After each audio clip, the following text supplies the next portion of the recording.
I would like to introduce you to Karl Stoltz. He's the co-president of the Public Diplomacy Council of America and foreign policy advisor for Deft Solutions. A 39-year U.S. diplomat, most recently serving as senior advisor in the Global Engagement Center, which worked to counter foreign information manipulation and interference before it was closed in January 24. Karl was Deputy Chief of Mission in Denmark and Myanmar, and 4 times served as Minister Counselor for Public Affairs in Southeast Asia, South Africa, and Russia. A Russian, Indonesian, and Malaysian speaker, he has also served as a press or cultural attaché abroad and worked in the State Department managing cultural information U.S. international programs. Please welcome Karl.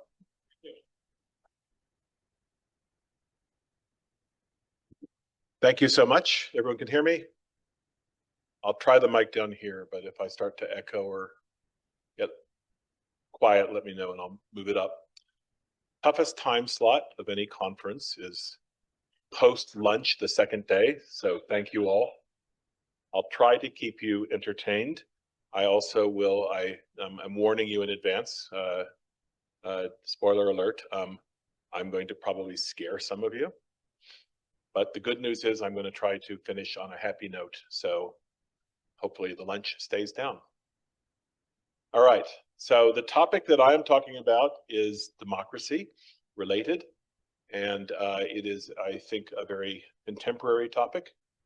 And it is, I title it The Enemy Within, because probably somewhere near your body right now, in your pocket or purse or bag of some sort, you have the enemy. The enemy is this little weapon of mass distraction. And most of us have one, and most of us spend more time probably looking at it now than we perhaps do our spouse and other loved ones on a daily basis. It's where we get all of our information. And the point I'm going to make today is that countries that do not share American interests and values are very aware that everyone carries this little tool and that there are no filters to prevent the adversaries from, can't turn my flashlight off, must be listening. Nothing that prevents them from using these tools to reach us directly and manipulate us. And the more of us that are aware of that concern, the better defended we are. Okay, so I'm going to talk today about 6 topics. What is FEME? Does anyone already know what FEME is? I'll get to that. Why is it so effective? Who is using it? What can we do to resist it? What can we personally do to resist it? And how do AI and other new technologies affect it? Okay, FEME, first of all. Let me first go over the terms you may have been more familiar with. Disinformation, which is what we used to call, what we now call FEME. And that was the European Union that came up with the idea of FEME. Disinformation is also known as fake news, lies, other words that initials are BS. But it is information that is incorrect and sent to you. There are categories, whether you intend to do it or not. So if your aunt sends you a story that she saw that is very false, but she doesn't know it's false, that is misinformation. She doesn't understand that vaccines do not cause tuberculosis immediately. She's not doing it deliberately. She's just passing on information that hasn't been properly vetted. Then there is malinformation, which is rarer, but that's taking factual information and selectively quoting it. Politicians do it all the time, but where you cherry pick certain facts and you present it to someone, the information is not wrong, but your choice of what to present to them is designed to sway them. And then in the middle of the Venn diagram, you have disinformation, where it is false information and you know it's false and you send it to people anyway. However, because this term disinformation, like fake news, has been adopted by a lot of politicians and others, it's become very hard to define.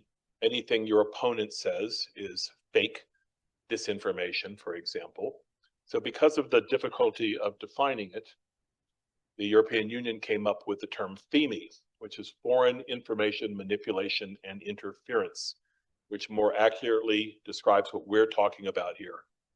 We're not talking about your auntie or even politicians, whether you like them or not, because that spreading that kind of mud has been part of politics for many, many years, and it's not going away. So we're not in here to quibble over which party or which candidate is telling the truth and which isn't. That's for the voters to decide. But foreign, because it is coming from other countries deliberately targeting other countries. Information manipulation, because they're taking existing information and in one way distorting it, passing it on falsely, amplifying it so you see it more easily, or cherry picking good information and spreading it. And interference, and that's the other key. They're doing it with a intent to interfere with our institutions, our national security.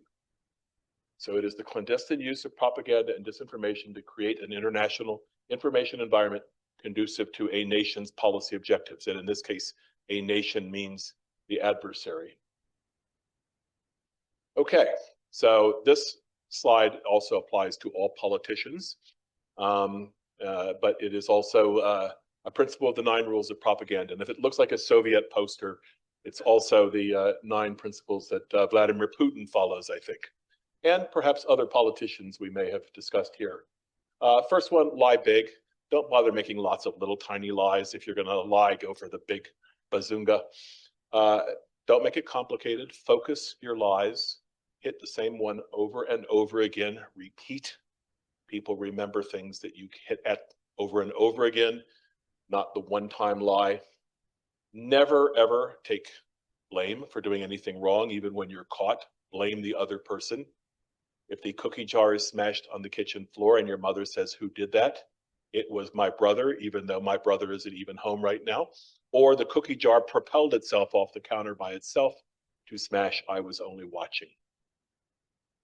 You want to provoke, you want to create a reaction from other people.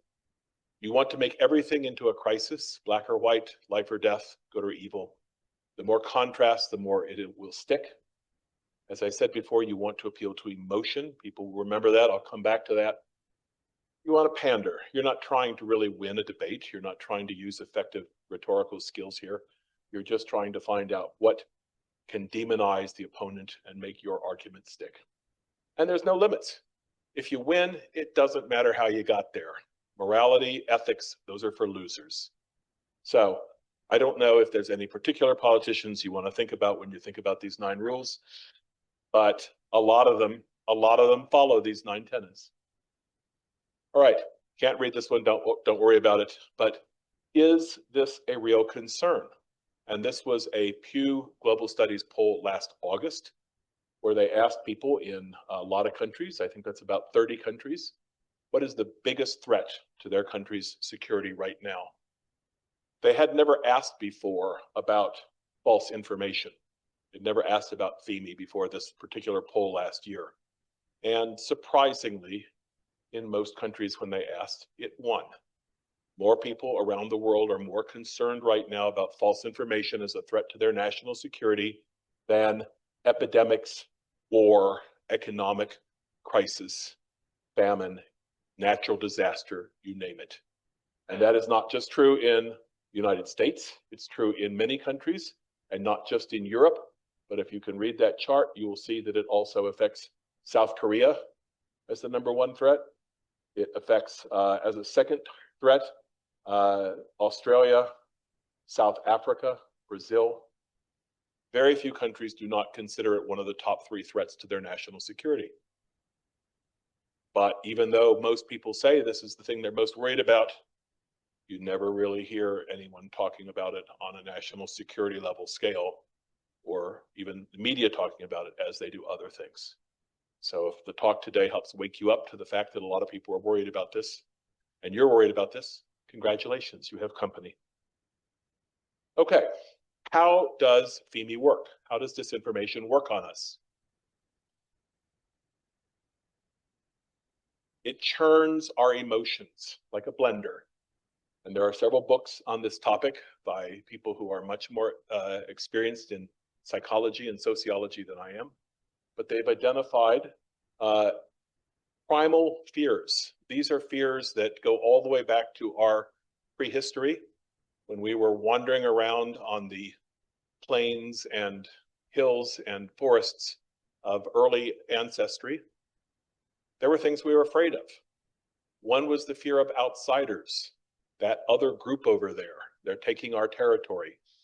They're taking our food. We have a natural fear of people that are different from us. We are fearful of disruptions to our social order. Things are supposed to work a certain way. When they don't work the way they're supposed to, we naturally react. We are afraid of being left behind. That doesn't just mean the tribe moves on and doesn't tell you where they're going. That also means you're left behind technologically, or the fear that everybody knows the truth except you, and they're all secretly laughing at you because they all have moved on mentally and you haven't. We have this fear, and it forces us all to react emotionally. We have a fear of catastrophic potential. That is why we are very afraid of getting onto an airplane, while it is actually more dangerous to get into an automobile. More people die from car crashes than plane crashes, but they all die at once in a plane crash. That scares us. We are afraid of things that happen that we don't seem to be able to control. So we're afraid of lightning strikes. Very few people are killed in lightning strikes. We're not so afraid of bee stings. A lot of people die from bee stings. So we have this fear of things that are beyond our control that can cause catastrophic effect. We are fearful of unfamiliar places. Have you ever walked down a dark street that you're not familiar with at night and your tension is pretty high? Now imagine that is a dark street 1 or 2 blocks over from your house. You probably feel a little better. You know where your house is, you know the neighborhood, you know what to fear.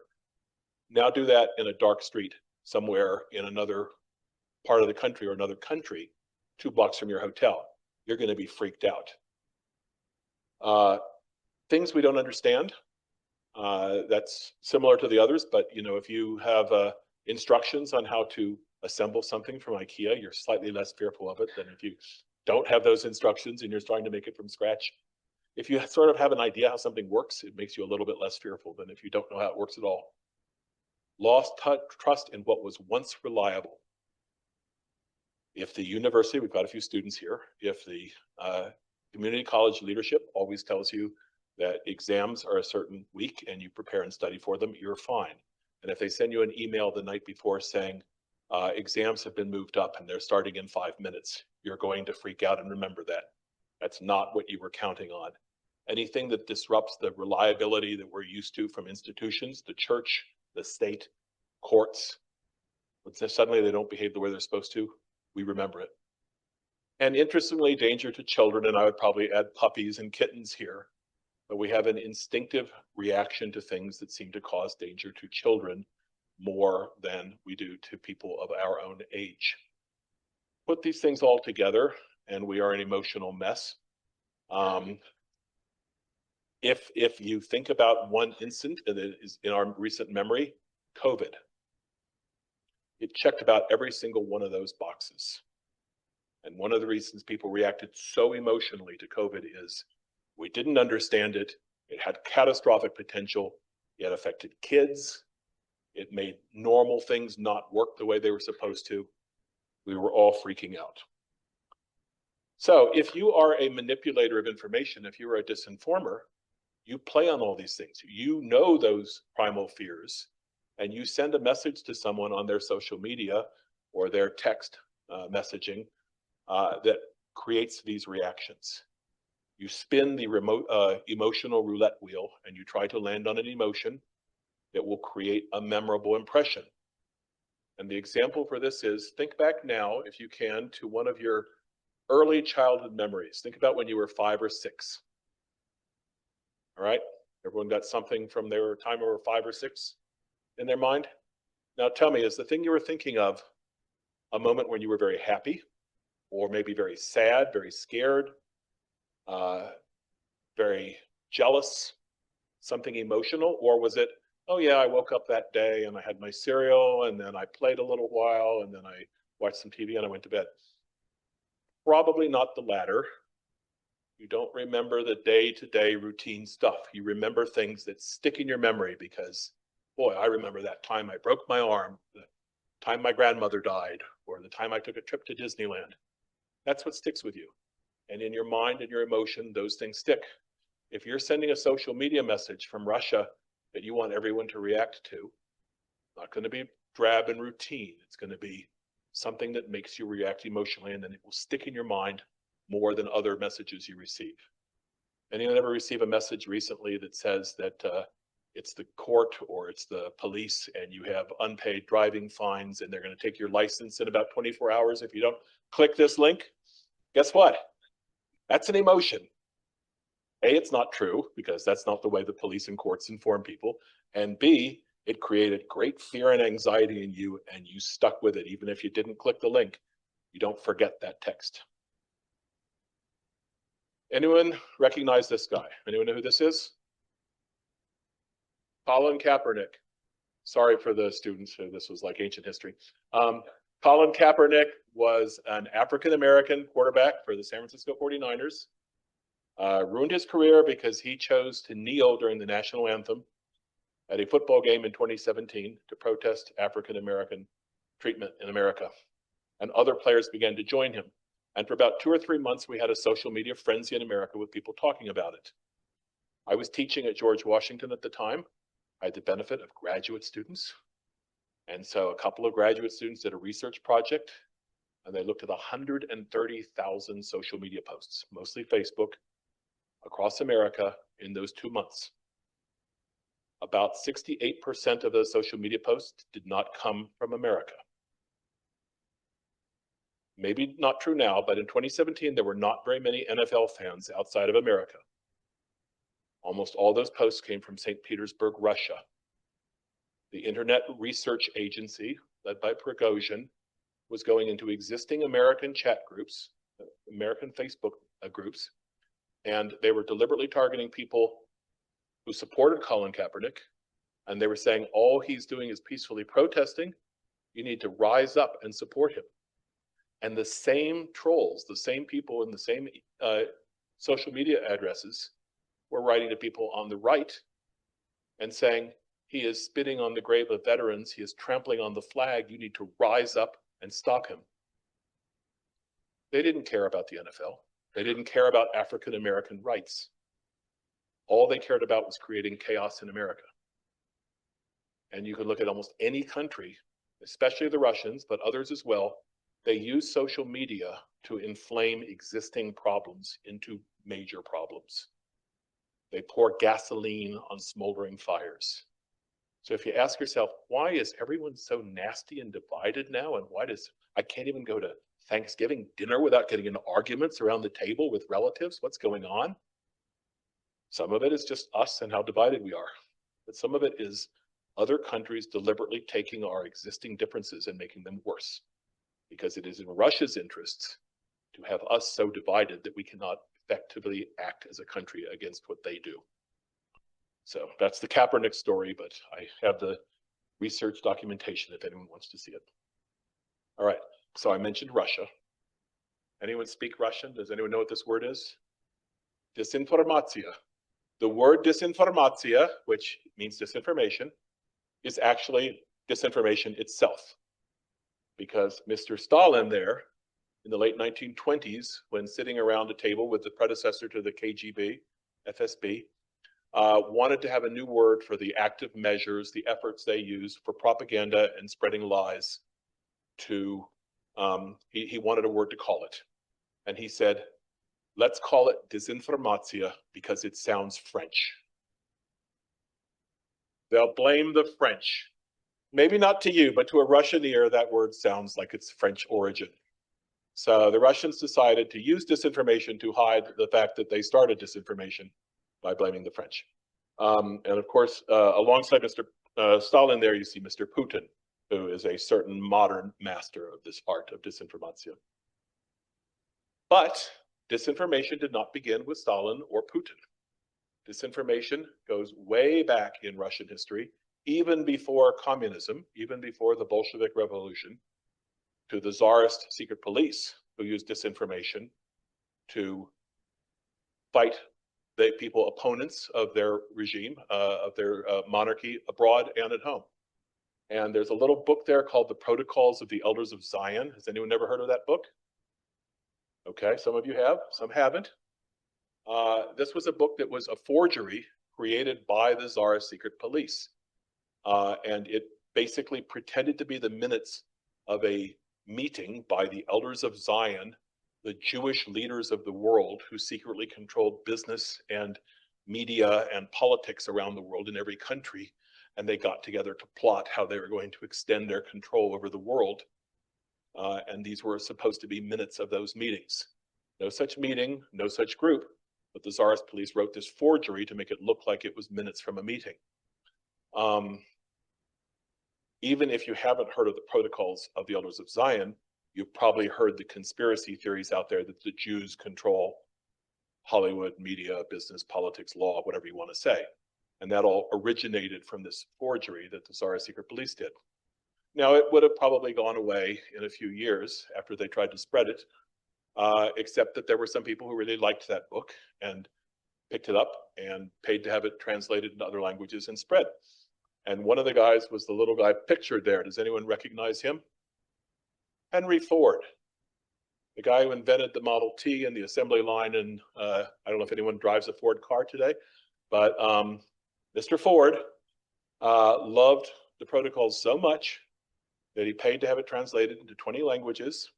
And he also owned a newspaper, businessman owning media. Has anyone heard of that recently? Anyway, he owned a newspaper, the Dearborn Register, and he put a free copy of the newspaper in every Model T he sold.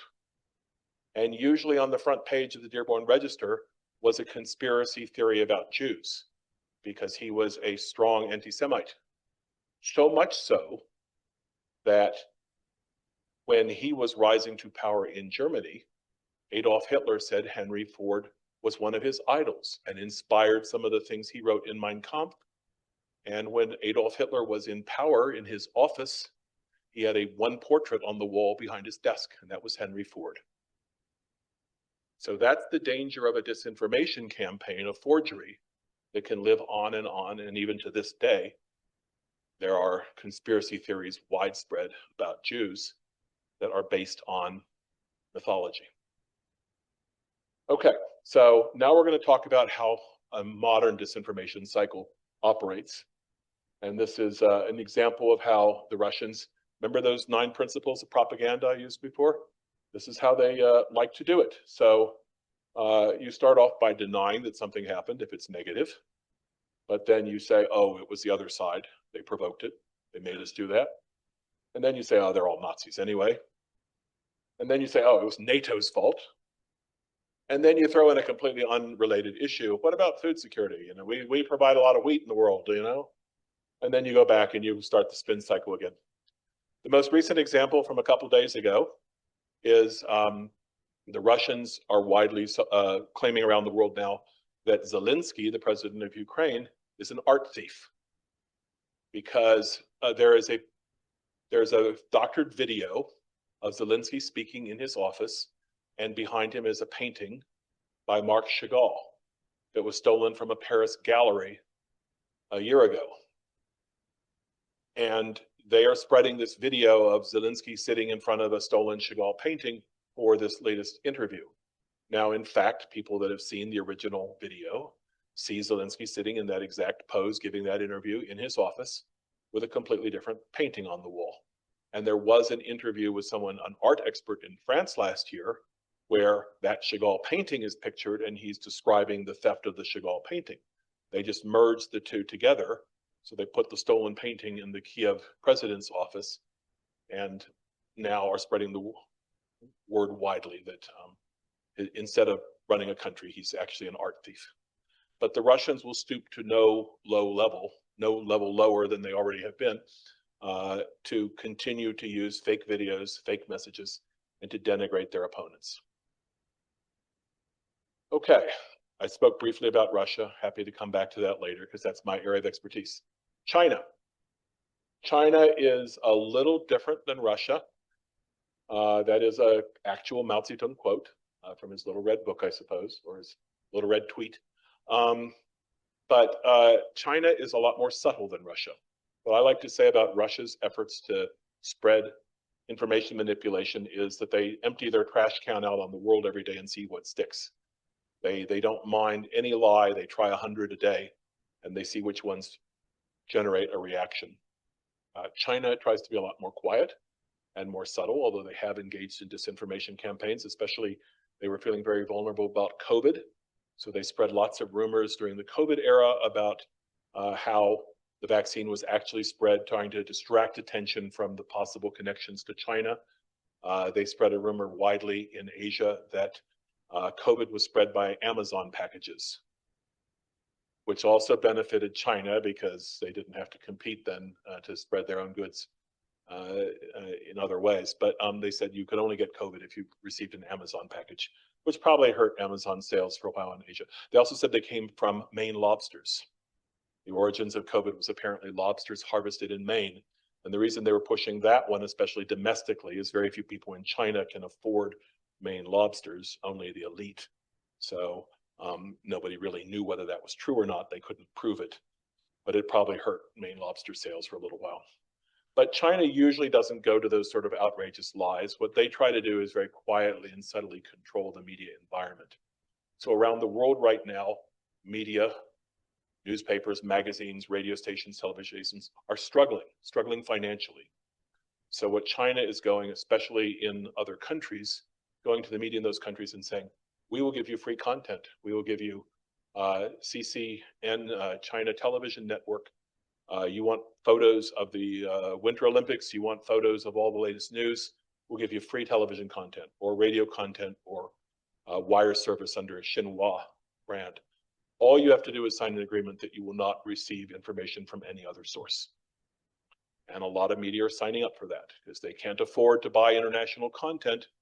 And especially, there was a time when they would say, no thanks, we'll rely on the content that we get from Voice of America. Guess what? We closed down Voice of America.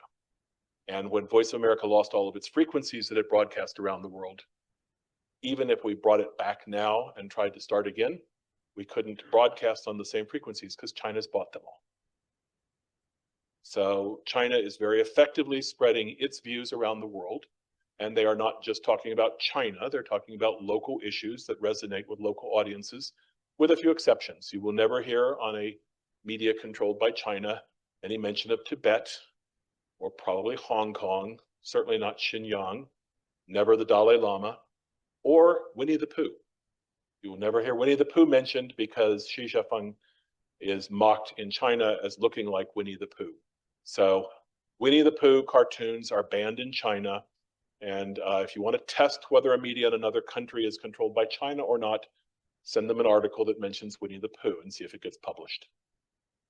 But China likes to control the space that way. And on social media, what they tend to do is monitor very closely. All Chinese citizens have a social media score. The government records what they post and what they like and what they forward and what their family members do. And if you post the wrong thing, your social media score drops, which means you may not get that scholarship or that job you wanted. So they control their own population that way. But at the same time, they make sure that the China perspective is in everyone else's social media feed. And they have done on occasion when something embarrassing to China starts to spread, they do Zoom bombing is what we, well, no, that's on Zoom, but they do a form of bombing on social media sites where they just flood it with, for example, cute pictures of pandas. When there was some negative coverage of human rights in China during the Beijing Olympics, everyone's feed got filled up with pictures of pandas suddenly. So they use mechanisms to try to manipulate the international social media space. They're very effective domestically, but gradually getting more effective internationally. All right, that was China. And now briefly, the topic we had earlier today, Iran. And I'm not going to go into the nuclear issues, which have been very well covered, or the history of Iran, which has also been very well covered today.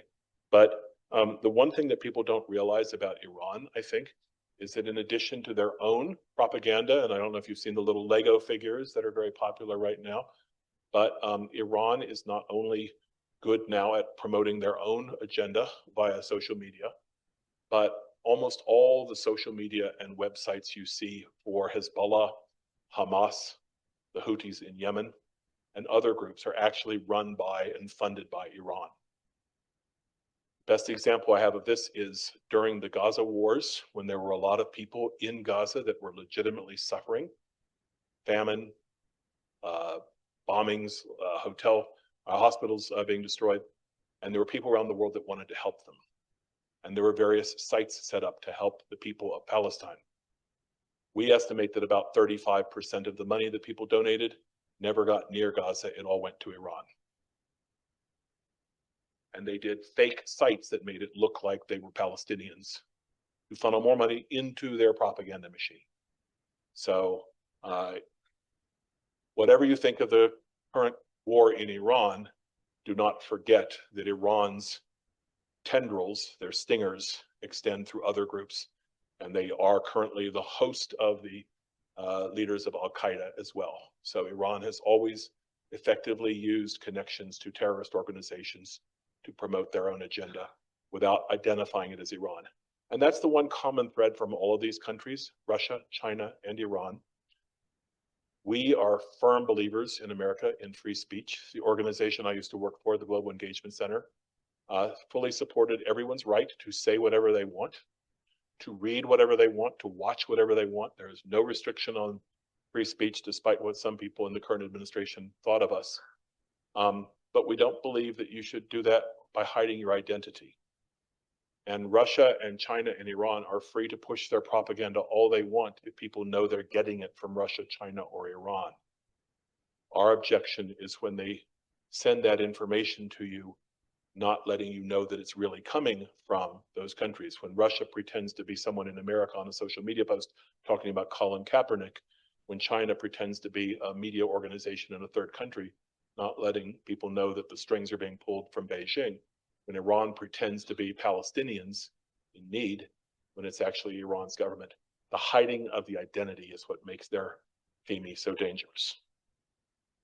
All right, and one more little dangerous thing about FEMI is, I talked about Al-Qaeda. Terrorists have discovered that it's very, very lucrative to hide your identity and use social media and the internet to raise money and recruit people and spread your propaganda and your ideology. ISIS did it for years, recruiting people to join them or support them using all sorts of different tools, and Al-Qaeda to some extent as well. But the real growth in use of the social media spaces, and this is particularly true on newer forms, not newer, but less regulated forms of social media, gaming platforms. I don't know if any of you spend a lot of time on gaming platforms, maybe some younger people, but you probably have kids or grandkids who do. You can talk on gaming platforms with anyone else on some games, chat around the world. It's almost completely unregulated and unmonitored, and you have free speech, which is a great thing, except that others have access to those people as well. So one scary example, these are REMV groups. REMV stands for Racially and Ethnically Motivated Violent Extremism, which is quite a growth industry. These are Ku Klux Klan, neo-Nazi groups, paramilitary groups, who basically advocate an ideology of trying to eliminate another ethnic or religious minority group. They're very, very active online. Discord is their favorite communications channel. But one little scary example is there's a very popular game now called Roblox. Anyone ever heard of Roblox? Okay, not many, maybe some. Okay, Roblox. Roblox is kind of like Minecraft. It lets you create your own gaming environments and then play in them. And they're very popular, especially among young kids right now. You can make your own map and then play in it. There are groups on Roblox that recreate the site of every mass shooting, usually within 24 hours of it taking place. And then they invite people to come online and try to get a bigger kill count than the killer. And at least 3 of the mass killings in the last couple of years, investigation has shown that the person who did it already was playing on these games online and then decided to act it out in real life. So there are people out there, very sick, depraved people, that are using the communication tools we have to recruit people to go out and commit horrific crimes. Some of them are terrorists, some of them are just deranged individuals, but those are very active out there, and you can go onto that site and recreate the Anders Breivik murder, where they put you on a Norwegian island and see how many Swedes you can kill, or a mosque in Christchurch, New Zealand, where they see how many Muslims you can kill. You get points for killing the Muslims and lose points for killing the non-Muslims. There's a Buffalo supermarket where you can go and kill as many African Americans as possible. There's all these games out there to sort of titillate people to engage in these kind of activities. And people that like not just that game, that's an extreme example, but people that like these action-oriented games often then get recruited.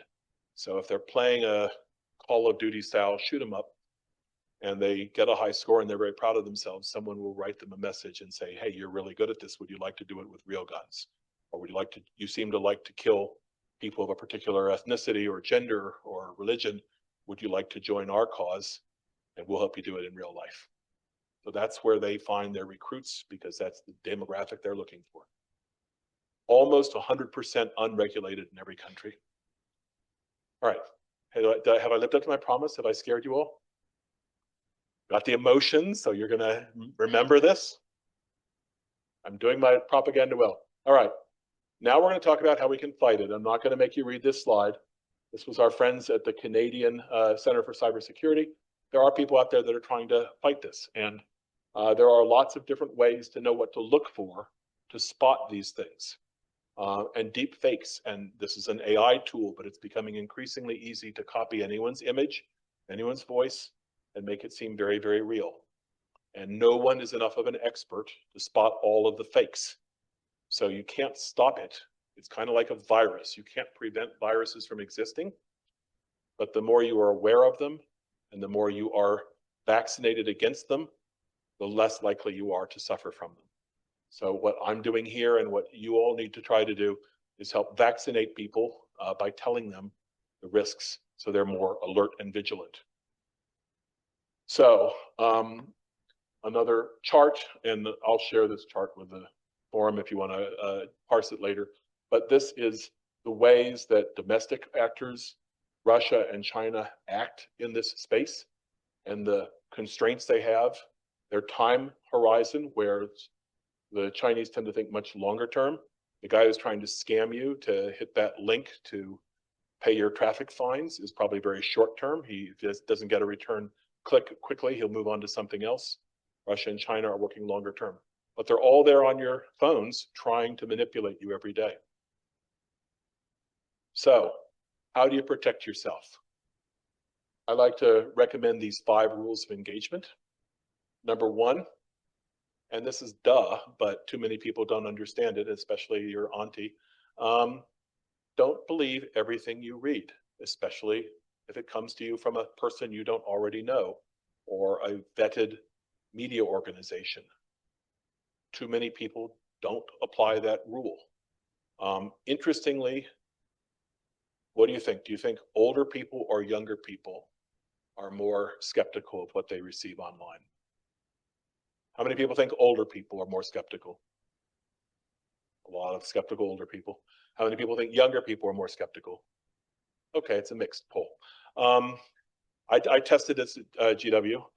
I asked my students in my class, I did 10 real websites and 10 fake ones and asked them to identify the fake ones. They got 80% right. They fell for 2 fake websites. They detected 8 fake websites. Then I tried the faculty of the School of Media and Public Affairs with PhDs in media studies. They got 2 out of 10. Unfortunately, it's age. We grew up in an era where what we received from the media was reliable.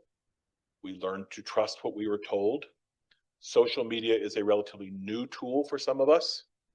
We don't understand yet how dangerous it can be, so we tend to believe it as well.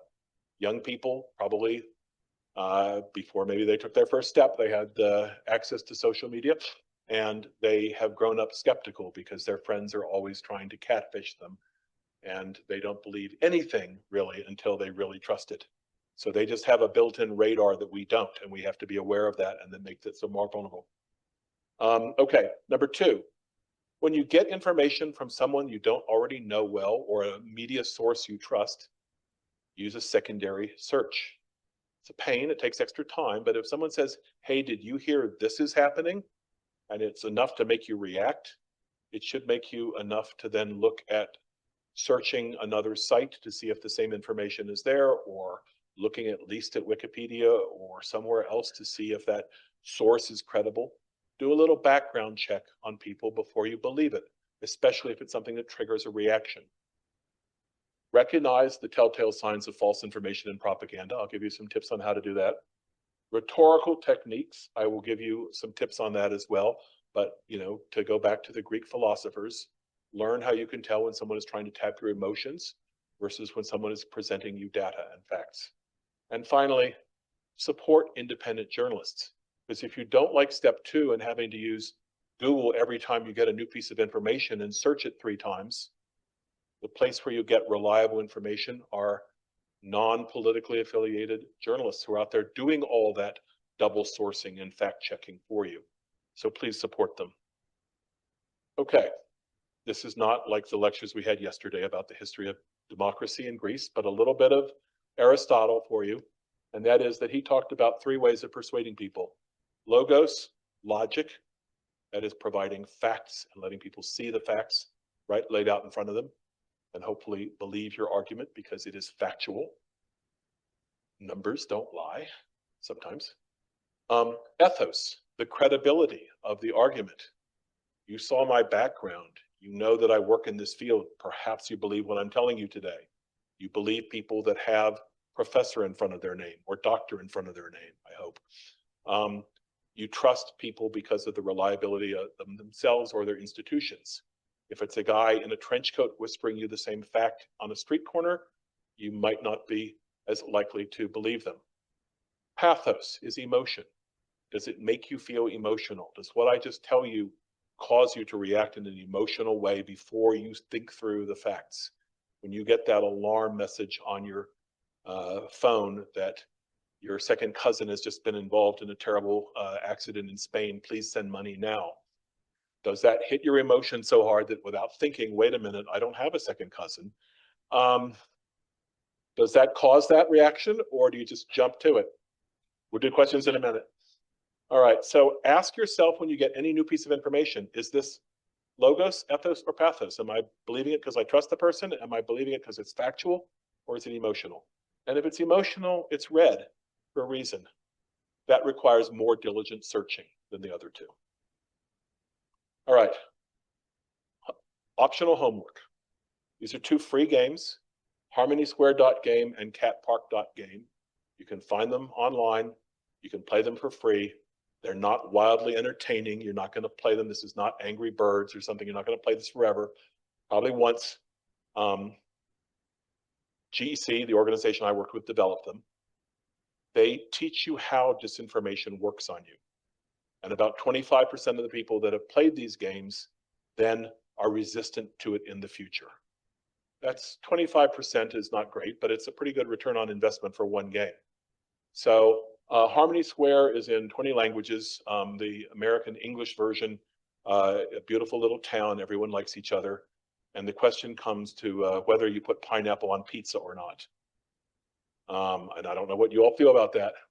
But basically, you go, you're the bad guy because you learn more from evil ways, apparently, than being good.